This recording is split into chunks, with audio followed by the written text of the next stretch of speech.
करति कल्याणम आरोग्यम धन संपद शत्रु बुद्धि विनाशाय दीपज्योति नमोस्तुते। इमर्जिंग फिश फार्मार এই বিহারী ধলাই জেলার বহরপুরে মৎস্য চাষী শ্রী সুমধুরী আমরা এই অভিনন্দন জানাই। আমরা মৎস্য চাষী শ্রী কৃষ্ণ দেববর্মা মহোদয়কে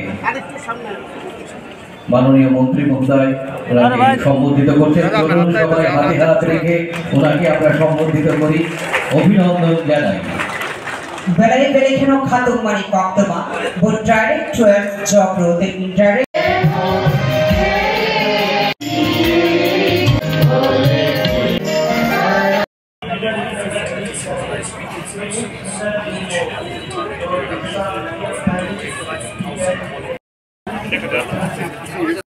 Elagito.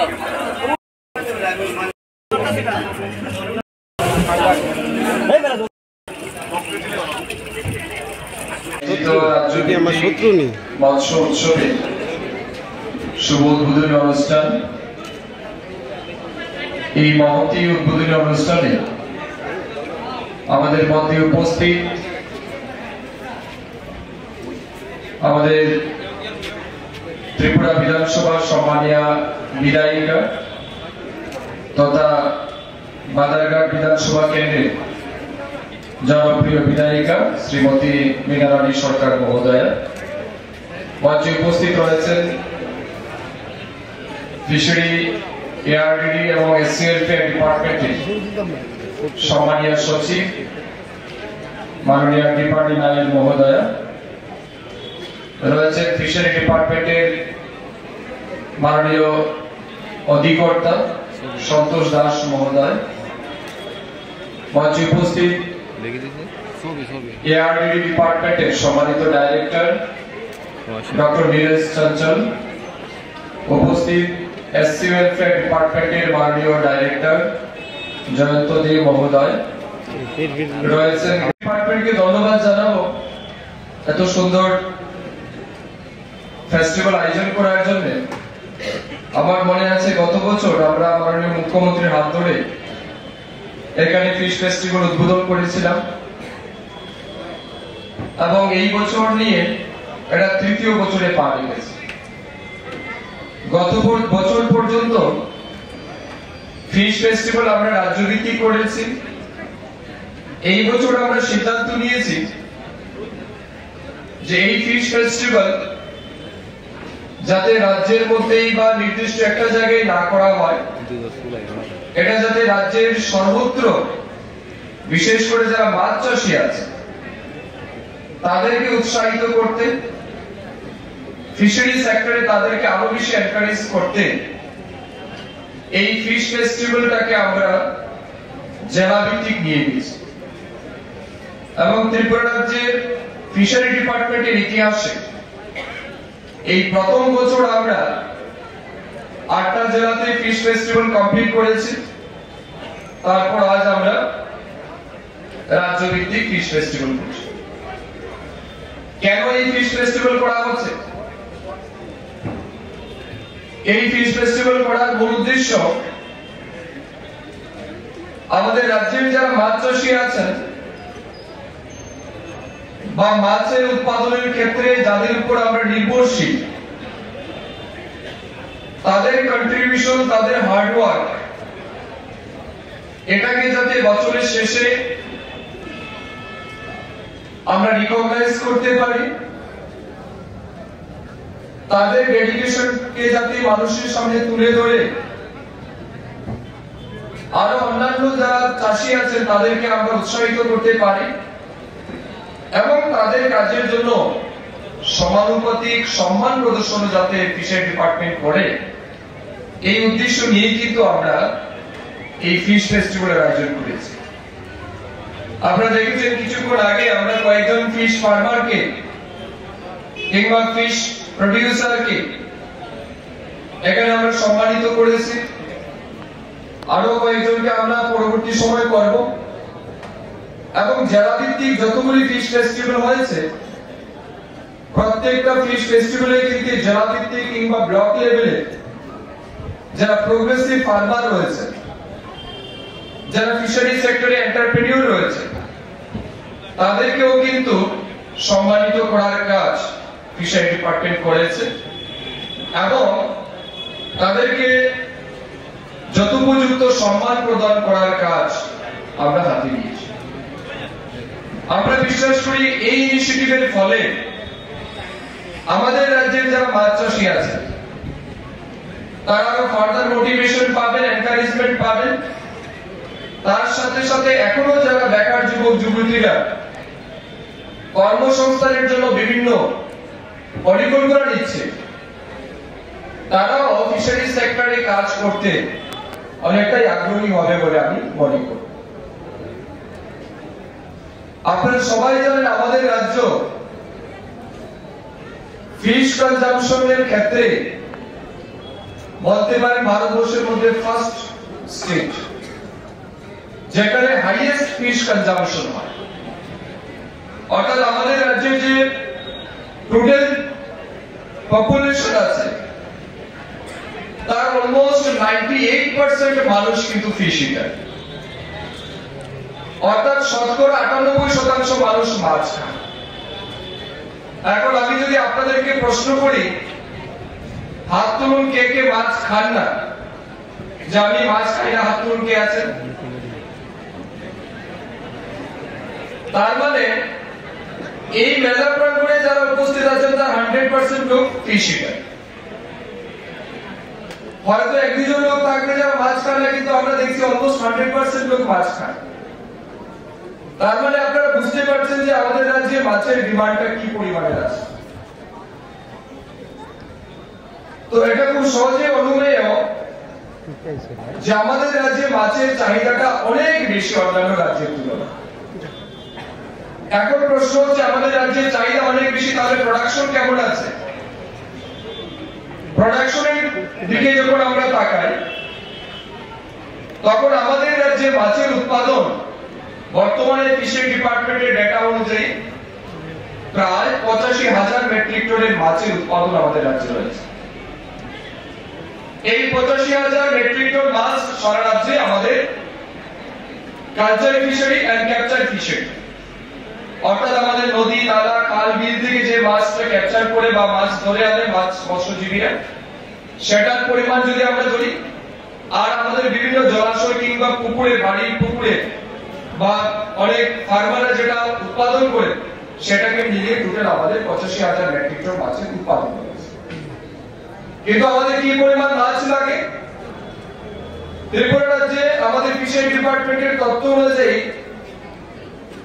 প্রতি বছর প্রত্যেক ব্যক্তি at the rate of 27 kg per person per year 27 KG রেটে যদি আমরা ধরি, তাহলে আমাদের প্রায় 1,17,000 মেট্রিক টন মাছের প্রয়োজনীয়তা আছে প্রতি বছর। এখন আমাদের উৎপাদন কত? 85,000 মেট্রিক টন, লাগে কত? 1,17,000 মেট্রিক টন। তার মানে কি প্রায় 32,000 মেট্রিক টনের কিন্তু একটা গ্যাপ এই রাজ্যে রয়েছে, যেটা আমাদের রাজ্যে প্রোডাকশন নেই, বাইরে আমাদের গ্যাপ রয়েছে। সেটা আমরা আমাদের নেবারিং স্টেট বা neighbouring country like Bangladesh, neighbouring state like Paschimbanga, Andhra Pradesh, এই সমস্ত জায়গা থেকে আমাদের রাজ্যে মাছ আসে। তারপরে গিয়ে আমাদের রাজ্যের 100% যোগান পূরণ হয়। কিন্তু আমি মনে করি বর্তমান সময়ে যেভাবে চাহিদা বাড়ছে, এটাও কিন্তু সাফিসিয়েন্ট না, কারণ মাছের যোগানটা আনলিমিটেড আমি দেখেছি, চাহিদাটা আনলিমিটেড। দেখেন এখানে যদি আমি জিজ্ঞেস করি, সকালবেলা আমাদের এখনো কিন্তু আমাদের রাজ্যের মানুষ অনেকে আছে 3 বেলা ভাত খায়, ঠিক না? আবার কেউ আছে 2 বেলা ভাত খায়। তো আমি যদি জিজ্ঞেস করি যে 2 বেলার মধ্যে আপনি কবেলা মাছ খান, তো তারা বলবে আমরা 2 বেলায় মাছ খেতে পারি, তাও ডাবল ডাবল, ঠিক না? একটা ছোট মাছ একটা বড় মাছ। যাদের ফিনান্সিয়াল কন্ডিশন ভালো তারা তো আরো দামি মাছ বাজার থেকে আনে। কেউ বলবে না আমার ইলিশ মাছও লাগবে, কেউ বলবে আমার ছোট মাছ লাগবে, কেউ বলবে আমার বড় মাছ লোকাল মাছ লাগবে। এবং আজকালকে দেখবেন যত সামাজিক অনুষ্ঠান হচ্ছে, সেটা বিয়ের অনুষ্ঠান হোক, বার্থডে পার্টি হোক, অন্যান্য যে কোনো অনুষ্ঠান যেখানে আমরা আমিষ খাই, দুইটা মাস তো কম্পালসারি, ঠিক না? তার মানে কি demand is very high whereas production is less। তাই ফিশারি ডিপার্টমেন্ট চাইছে এই যে ৩২,০০০ মেট্রিক টন মাছের গ্যাপ আছে এটা যাতে আমরা আমাদের রাজ্যে পূরণ করি। তার জন্য প্রধানমন্ত্রী মৎস্য সম্পদা যোজনা এই স্কিমের আন্ডারে with the help of state government সেখানে 90:10 রেশিওতে আমরা কাজ করি। সেন্ট্রাল গভর্নমেন্ট আমাদেরকে 90% ফিনান্সিয়াল শেয়ার দেয়, 10% আমরা স্টেট গভর্নমেন্ট সাপোর্ট করি। এই ক্যাপাসিটি বা রেশিওতে আমরা দেখছি আমাদের রাজ্যে যারা কৃষক আছে তাদেরকে মাছ চাষে উৎসাহিত করার জন্য নতুন পুকুর খননের কাজ সারা রাজ্যে চলছে। পুকুর খনন করার পর তাদেরকে মাছের পোড়া দেওয়া, মাছের খাদ্য দেওয়া, তারপর তারা যাতে মাছ চাষ করতে পারে বৈজ্ঞানিক পদ্ধতিতে তার জন্য তাদেরকে বছরে কমপক্ষে 8-10 দিন ট্রেনিং করানো, কখনো স্টেট লেভেলের ট্রেনিং, ডিস্ট্রিক্ট লেভেলের training, block level training, sub division level training, 1 day workshop, 2 day workshop, এগুলির মাধ্যমে আমরা চাইছি যাতে তাদেরকে এই মাছ চাষের ক্ষেত্রে যে টেকনিক্যাল সাপোর্ট দরকার এই টেকনিক্যাল সাপোর্ট যাতে তারা থ্রু ট্রেনিং আমরা প্রোভাইড করতে পারি। তো এটা একটা প্রক্রিয়া চলছে। তো ধরে নিন গত বছর পর্যন্ত আমাদের রাজ্যের ওয়াটার এরিয়া যেটা ছিল আমরা দেখেছি আমাদের রাজ্যে প্রায় কালচার ফিশারি ওয়াটার এরিয়া যেটা রয়েছে প্রায় ৩৮,০০০ সামথিং স্কয়ার কিলোমিটার হবে। এটাকে গত বছর যেটা ছিল এই বছর সেটা আরো বাড়বে যেহেতু আমরা নতুন ওয়াটার এরিয়া ক্রিয়েট করছি। তো যখন জলাশয় বৃদ্ধি পাবে তার মানে কি সাথে সাথে মাছের উৎপাদন বৃদ্ধি পাবে, নাম্বার 1। নাম্বার 2, আমাদের স্টেট গভর্নমেন্টের মুখ্যমন্ত্রী মৎস্য বিকাশ যোজনা, এই যোজনার আওতায় আমরা স্টেট গভর্নমেন্ট থেকে আরেকটা বাজেট রাখছি। লাইক গত বছর আমরা 160 কোটি টাকার বাজেট হাতে নিয়েছিলাম, তার মধ্যে মনে করুন ক্যাপিটাল এক্সপেন্ডিচার আমরা 50% রেখেছি এবং সেখানে আমরা দেখেছি আরো আমরা অনেকজন বেনিফিশিয়ারিকে নতুন পুকুর খননের জন্য টাকা দিচ্ছি, যাদের পুকুর নষ্ট হয়ে গেছে সেগুলি মেরামত করার জন্য বা মেইনটেনেন্স করার জন্য আলাদা করে টাকা দিচ্ছি, রিক্লেমেশনের জন্য আলাদা করে টাকা দিচ্ছি, ফিশারি সেক্টরে যারা কাজ করছেন তাদের সহায়তা করার জন্য ওয়ান টাইম অ্যাসিস্ট্যান্সও আমরা দিচ্ছি, অর্থাৎ তাদেরকে যাতে সহযোগিতা করা যায়। তার বাইরে আবার প্রত্যেক বেনিফিশিয়ারিকে 500 করে মাছের পোড়া দেওয়া, মাছের খাদ্য দেওয়া, চুল দেওয়া, তারপর আরো আনুষঙ্গিক সাপোর্ট দেওয়া, এগুলোও কিন্তু প্রতিনিয়ত ফিশারি ডিপার্টমেন্ট করে যাচ্ছে। কিন্তু এটাও সাফিসিয়েন্ট না, এর বাইরে আমরা নর্থ ইস্টার্ন কাউন্সিলকেও এনডিসির কাছে আরেকটা প্রপোজাল পাঠিয়েছিলাম 10 কোটি টাকা, যে আমাদের রাজ্যে আমরা দেখেছি অনেকেই পুকুর খনন করেছে কিন্তু পরবর্তী সময় সেটাকে মেইনটেনেন্স করার জন্য কিংবা রিক্লেমেশন করার জন্য যে টাকা দরকার অনেক গরিব কৃষক সেটা পারে না এফোর্ড করতে। তাদের কথা মাথায় রেখে আমরা প্রায় সারা রাজ্যে একটা সার্টেন বেনিফিশিয়ারি লিস্ট তৈরি করে এনডিসি কে আমরা 10 কোটি টাকার মতো প্রপোজাল পাঠিয়েছিলাম, তার মধ্যে থেকে এখন পর্যন্ত সম্ভবত 50% টাকা আমরা পেয়েছি এবং এই টাকা থেকে এখন পর্যন্ত আমরা প্রায় 500-এরও বেশি বেনিফিশিয়ারিকে সেই সুবিধা দিতে পেরেছি। এছাড়াও ডলার মিনিস্ট্রিতে আমরা আলাদা করে পাঠাচ্ছি, ইউনিয়ন মিনিস্ট্রির কাছে আলাদা করে পাঠাচ্ছি প্রপোজাল। আমরা চাইছি যাতে এই রাজ্যে মাছ উৎপাদনের মাধ্যমে রাজ্যের মাছের চাহিদাকে পূরণ করা যায়। আমাদের মুহূর্ত যে আমরা তৃতীয় বছরের মতো ফিশারি ডিপার্টমেন্ট ফিশ ফেস্টিভ্যাল রাজ্যভিত্তিক আয়োজন করেছে, কিন্তু এই আনন্দের মুহূর্তেও আমাদের বলতে পারি সবার হৃদয় ভারাক্রান্ত, কারণ আমরা আমাদের অত্যন্ত প্রিয় মানুষ, আমাদের খুব কাছের মানুষ, এই জেলার যিনি অভিভাবক ওনাকে আমরা হারিয়েছি। আপনারা সবাই জানেন পশ্চিম ত্রিপুরা জেলা পরিষদের মাননীয় সভাধিপতি বলাই গোস্বামী মহোদয় তিনি আর আমাদের মধ্যে নেই। ওনার নশ্বর দেহ আগরতলা পৌঁছেছে আমরা ওনাকে শ্রদ্ধাঞ্জলি জানাতে কিছুক্ষণের মধ্যেই যাব। তো সত্যি মনটা ভীষণ খারাপ, এবং কথা অনুযায়ী কিন্তু আজকের এই ফিশ ফেস্টিভ্যালের মঞ্চে সভাপতি হিসেবে ওনার বসার কথা ছিল, কিন্তু সত্যি his fate ordered otherwise। মানুষের জন্ম আর মৃত্যু এটা একটা চিরন্তন সত্য, এটাকে আমরা কি অস্বীকার করতে পারি না। তবে কিছু মৃত্যু সত্যি মারা যায় না, এটা সর্বদাই আমাদেরকে কাঁদিয়ে যায়। তার মধ্যে এটা একটা গুরুত্বপূর্ণ আমি মনে করি এবং অত্যন্ত বেদনাদায়ক। আরো বেশি কষ্ট এই কারণে লাগছে যে জায়গাতে আমরা দাঁড়িয়ে আছি বর্তমানে, এই যে যতগুলি জিনিস দেখছেন এখানে, এই শেড বলুন, এটা ডেভেলপমেন্ট বলুন পূর্বাশা, বা এই পূর্বাশাতে যা ডেভেলপমেন্ট দেখছেন গত 4-5 বছরে কিন্তু এটা ওনার অবদান, কারণ তিনি এই পূর্বাশার চেয়ারম্যান ছিলেন গত 5 বছর। এটা is really great painful for us. আমি ঈশ্বরের কাছে প্রার্থনা করি ওনার আত্মার যাতে শান্তি হয়, উনি যাতে ঈশ্বরের শরণাপন্ন হতে পারেন, এটাই প্রার্থনা রাখছি। নর্থ ইস্টের মধ্যে আমাদের রাজ্য যদিও ফার্স্ট থাকলেও বর্তমানে আমরা সেকেন্ড হয়ে গেছি, কারণ আমাদের ইমপ্লিমেন্টেশনটা একটু লেট হচ্ছে। ইন্টিগ্রেটেড অ্যাকোয়া পার্ক এই কনসেপ্ট ত্রিপুরা রাজ্যে কখনো ছিল না। আমরা সেন্ট্রাল গভর্নমেন্টকে পাঠিয়েছি প্রপোজাল যে আমরা যেহেতু আমাদের রাজ্যে প্রায় 32-33 হাজার মেট্রিক টনের গ্যাপ রয়েছে এবং আমাদের রাজ্যে কোনো কোস্টাল এরিয়া নেই, ডিপ ওয়াটার বডি নেই, অথবা আমাদের বড় ওয়াটার বডি যদি আমরা ক্রিয়েট করতে না পারি তাহলে সেই পরিমাণ মাছের উৎপাদন করা কিন্তু অসম্ভব। এই কথা মাথায় রেখে প্রায় আমরা 100 কোটি টাকা একটা প্রপোজাল সেন্ট্রাল গভর্নমেন্টকে পাঠিয়েছিলাম ফর ইন্টিগ্রেটেড অ্যাকোয়া পার্ক।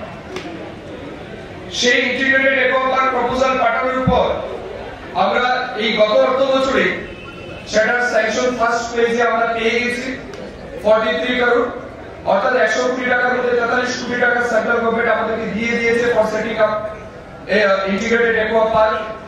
এটা অনুমতি দেওয়া হচ্ছে এবং আমরা যেটা আশা করছি সেই ইন্টিগ্রেটেড অ্যাকোয়া পার্ক যখন আমরা কমপ্লিট করব, বা সেই ইন্টিগ্রেটেড অ্যাকোয়া পার্ক থেকে বছরে কমপক্ষে 2.5 থেকে 3 হাজার মেট্রিক টন মাছের উৎপাদন যাতে সেই জায়গা থেকে আমরা করতে পারি, তার জন্য কিন্তু ফিশারি ডিপার্টমেন্ট উদ্যোগ গ্রহণ করেছে। তো এটা একটা বিগ মাইলস্টোন হবে আমাদের জন্য, বিগ অ্যাচিভমেন্ট হবে আগামী দিন। তো ফিশারি ডিপার্টমেন্ট প্রতিনিয়ত কাজ করছে। আমি শুধু আপনাদেরকে এইটুকু বলতে চাই, যারা আমার বক্তব্য শুনছেন বা মিডিয়ার মাধ্যমে আমার বক্তব্য শুনছেন রাজ্যের মাছ চাষিরা কিংবা কৃষক, বর্তমানে ইন্টিগ্রেটেড ফার্মিং একটা কনসেপ্ট এসছে। এটা সমস্ত ডিপার্টমেন্টে, বিশেষ করে এগ্রিকালচার সেক্টরে এটা খুব প্রচলিত। এবং ইন্টিগ্রেটেড ফার্মিং এটা আমরা দেখেছি একজন কৃষককে আর্থিকভাবে স্বাবলম্বী করতে এটা কিন্তু একটা গুরুত্বপূর্ণ ভূমিকা পালন করছে। মনে করুন যে ব্যক্তিটা ফসল উৎপাদন করছে, ডাল উৎপাদন করছে কিংবা শাকসবজি উৎপাদন করছে, সে শুধু অর্থাৎ এগ্রিকালচার অ্যাক্টিভিটিস করছে। আমরা বলছি শুধু আপনি এগ্রিকালচার অ্যাক্টিভিটিস করার দরকার নেই, তার সাথে আপনি সেই জমিতেই আপনি এআরডিডি ডিপার্টমেন্টের হেল্প নিয়ে আপনি পোল্ট্রি করতে পারেন, ডাকারি করতে পারেন, পিগেরি করতে পারেন। তার জন্য ডিপার্টমেন্ট আপনাকে ফিনান্সিয়াল সাপোর্ট দেবে, আপনাকে টেকনিক্যাল সাপোর্ট দেবে। তার সাথে সাথে আপনি মাছ উৎপাদন করতে পারেন। যাদের ফিশারি রয়েছে আমরা বলছি শুধু যদি আপনি মনে করুন ফিশ প্রোডাকশনের জন্য করেন, আপনি আর্থিকভাবে স্বাবলম্বী হওয়ার জন্য করছেন, তো যে জায়গাতে আপনি মাছ চাষ করছেন সেই পুকুরের পাড়ে আপনি প্রয়োজনে একটা পিগ ফার্ম, সেই পিগ ফার্ম থেকে আপনি ইন্টিগ্রেটেড ওয়েতে আপনার বেনিফিট হবে এবং তার যে ওয়েস্টেজ আছে সেই ওয়েস্টেজটা কিন্তু আবার ইনডিরেক্ট ওয়েতে আপনার এই যে ফিড হিসাবে ব্যবহার করতে পারেন আপনি মাছের ক্ষেত্রে, বা আরো পোল্ট্রি অন্যান্য যেগুলি রয়েছে। অর্থাৎ এগ্রি অ্যালাইড সেক্টর কিন্তু একটা মানে ইম্পর্টেন্ট সেক্টর আজকে আমাদের দেশে এবং রাজ্যে, যেখানে রাজ্যের ইকোনমিকে আমরা ডেভেলপমেন্ট